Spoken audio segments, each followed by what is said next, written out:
Hello and welcome to Business Today. I am Siddharth Zarabi and you're watching our new series, Easynomics. On today's episode of Easynomics, we will try and pick up and explain economic development, a piece of economic data, and try and make it simple for you to understand and know how it impacts you and your income, your investment, and your overall quality of life. And on today's episode, we take up the latest data on inflation. And I'm talking about the wholesale price index, WPI based inflation rate for the month of March, the last month of the last fiscal year that has come out today. And that inflation rate, the WPI wholesale inflation rate, has come in at a whopping 14.55%. Now, this is a massive increase. Inflation, the data is always captured and the data that you hear is always for the same month in the previous year. So, if I'm talking about the rate of inflation in March 2022 at 14.55%, the rate of growth has been compared on the basis of March last year. However, there is another way to look at this data, which is sequential.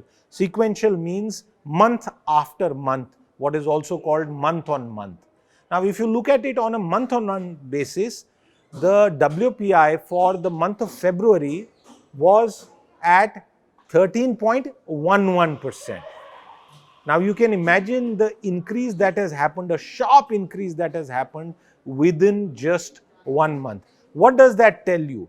That captures the trend. Although the data and the rate of growth is an annual comparison, the month-on-month sequential comparison tells you how sharp the spike is. And if this was captured in a linear format or in a line chart or in a graph, you would have seen the increase. 13.11% in the month of February and 14.55% in the month of March. Now, why is this data significant? For two reasons. One, this is the 12th consecutive month of wholesale prices, the rate of inflation being in double digits, which means about 10% for 12 months. Now, as far as the RBI is concerned, our monetary authority, and for the government, the consumer price index based inflation is the benchmark on which policy making happens. Even that came in at an elevated level of 6.95% in the month of March, which was well above the upper end of 6% that the RBI has set for itself. The RBI is mandated by law to keep inflation range bound between 4 to 6%, and 6% being the upper end of its tolerance level. Now, the RBI has already obviously taken a certain stance. We know about the first monetary policy review in the current fiscal that happened, where the RBI and Governor Shaktikanta Das made it clear that the Reserve Bank was very watchful and was keeping a keen eye on developments. But the data is now driving us towards a conclusion about what will happen to inflation. The first conclusion really, and the word conclusion is always a little risky to use when it comes to economic developments. But why I use the word conclusion is for the following reason. The main reason for this spike in inflation is on account of crude oil prices, fuel, power and light segment that has gone up. Why has that gone up? We know that crude oil prices rose, and they rose also in particular impact due to the Russian invasion of Ukraine. From February onwards, we saw that spike. At that same time, due to other factors, internal factors, our daily price movement for petrol and diesel had been paused, and had been paused temporarily and artificially.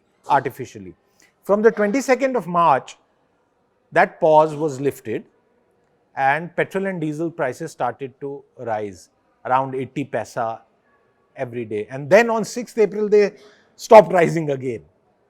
Now again, that is by that is an executive decision, and it kind of leads to another question on whether our daily price movement system has now been changed, because there have been stop and start phases, at least two of them in the past few months, but we'll leave that for some other day.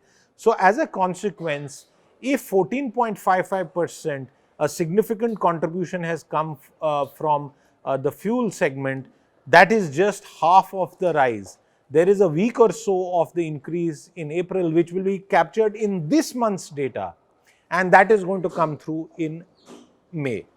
Now, for fuel, one of the other things, and which is peculiar about it, is that whenever there is a price spike in fuel, there is also a pass-through impact, because an index has a certain contribution of fuels when it comes to data. It's after all a statistical construct. Now, petrol, diesel, gas are used by many other industries, and once they see input prices go up, they pass it on to consumers at the retail level. And you've already seen our cab aggregators raising prices. You've already seen even prices at the retail level, at the market level, at the shop level of even vegetables, fruits, and other daily consumables move a bit. That is the unorganized part, and sometimes it is pure speculative activity which is not based by actual movement. But the consequences of this spike will now be felt in April. So what does that mean? It means that wholesale prices could further accelerate in April, and that will contribute to further pressure as far as the Reserve Bank of India and its monetary stance is concerned. Now, before we discuss what the RBI may or may not do in its next review sometime in the month of June, let's sort of look at the consumer price inflation, CPI. Now, if CPI is at 7%, WPI is more than double that, and there is always a divergence, but there is always a catch-up also. That's a matter for some other show. But it clearly means that consumer prices will also harden further. And you've seen what happened to the humble lemon, which is one of the key things that Indians use to beat the summer. And this year, summer has come early and it is pretty harsh. And that has also led to a spike in March. And that continues in the month of April. And then May and June, which are peak summer months, imagine what could happen as far as prices are concerned for a part of the index. And therefore, if the government chooses now to keep petrol and diesel prices under check, which they have been now since the 6th of April or thereabouts, that is just an artificial stop. Suppose it was to be a daily price movement, then we would have seen a constant uptick. So there is likely, in all likelihood, a situation that could develop that there would be once again further impetus to fuel prices being passed on to retail consumers. And therefore, this whole commodity disruption, supply side disruption, including for coal also, as we know, is likely to lead to a situation where inflation will remain elevated. And once inflation remains elevated, how does it impact the common man? It's been famously said and observed by economists that inflation is the worst tax on the poor, because for the average poor person, a bulk of his income, daily wage, goes into food, because food is necessary for survival, and they have very little income left over for other things. They just barely survive on the necessities.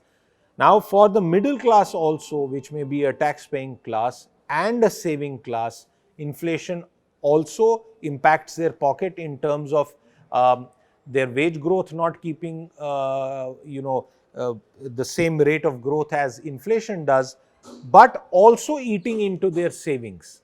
Now, let's take a look at a fixed deposit. If we assume that the average rate on a fixed deposit is between 5.5 to 6% today, at the consumer level itself, you as a saver are in negative territory because CPI is close to 7%, and we are not making a wholesale comparison at all. Therefore, this puts pressure on your savings. It erodes the value of your savings and your purchasing power, and that is why inflation is a significant threat. And finally, the Reserve Bank of India, which is mandated to keep inflation in check and also support growth, and this is a pretty difficult task. It sounds easy, but it's actually very difficult in a large, diverse, complex economy like India. What will the Reserve Bank of India do, and what instruments does it have to control this inflationary spike?